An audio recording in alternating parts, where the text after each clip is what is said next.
its own planet. The gun death rate in the US is 10 times that of other advanced industrial countries.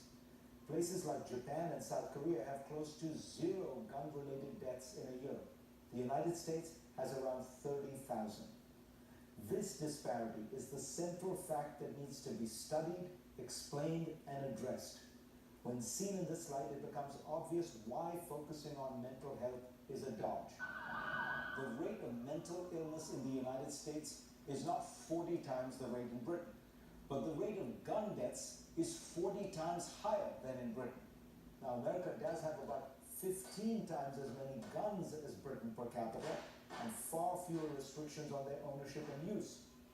And this is not simply a case of America being different from the rest of the world.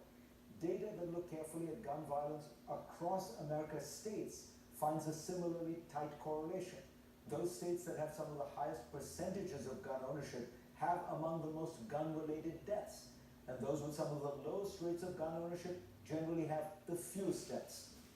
How to tackle this issue is a more complex problem, made particularly difficult by the fact that we refuse to study it.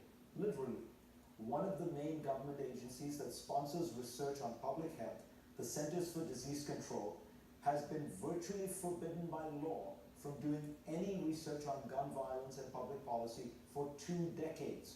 A law championed by the NRA essentially prohibits the CDC from sponsoring research that might advocate or promote gun control. So in America, in 2017, we have a ban on scientific research that might lead to inconvenient conclusions.